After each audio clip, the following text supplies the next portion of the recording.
आई समय अनुसार एगो लटका बा, लटका से झटका ज़्यादा मौगी के लागेला। ताकि औरत ये सबके ही बात बा साँचा, हम कहिले साफा एकनी के बड़ा दुख लागेला।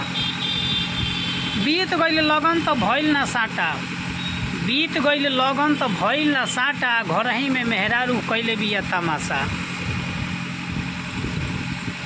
कहिले कि ले आवा एक लोटा पानी, कहिले ए नाती अब ये तो ढल गईल बा जवानी। जब खिसियाले तो हारमोनिया बजावेले, आ मर्दा भेटाला तो तबला बजावेले। जब खिसियाले तो जानता नहीं हारमोनिया ओकनी के का हो गाड़ी, आ तबला मर्दावा सबके जब मारे ली सब कहले से आवत और तबला हम बजा दी आज। तो घरे हम जाइले तो मांगी ले खाना, कहेले ए नाती बोला लो दोसर जनाना। हमरा के खूबे पढ़ावे ले का कहारा, हमरा के खूबे पढ़ावे ले का कहारा, जाके सूत जाले रात के घर के बहारा। यार के बोलावे पलानी पिछुआरा, आ धल गाड़ी चल जा तू बहारा। यार के बोलावे पलानी बहारा, आ कहले कि धल गाड़ी अब तू चल जा बहारा, ये जे तार कोनो काम नहीं खे। यार के लेके टटका खियावेले, यार के लेके टटका खियावेले, आ रोज हमारा के बसिए खियावेले।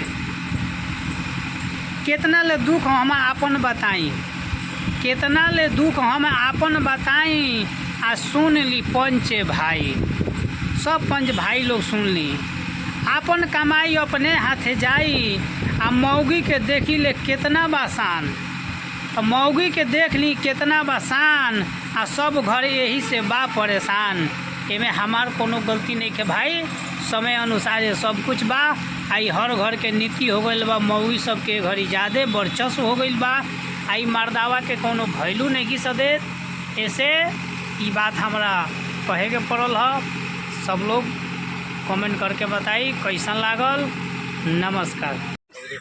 नमस्कार दोस्तों, आज हमने के बीच में डॉक्टर साहब, मास्टर साहब और सुरेंद्र भाई सखा भलवहिया से आइल बानी। डॉक्टर साहब तो कॉमेडियन स्टार बानी, उर्फ मवेशी डॉक्टर भी बानी। तो यहाँ के कुछ चुटकुला कहे।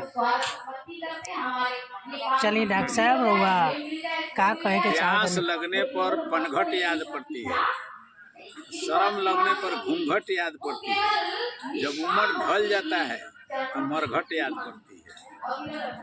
और हजार फूल एक माला के लिए कम हो सकता है, हजार फूल एक माला के लिए कम हो सकता है, लेकिन जीवन में एक गलती होने पर जीवन भर कम हो सकता है।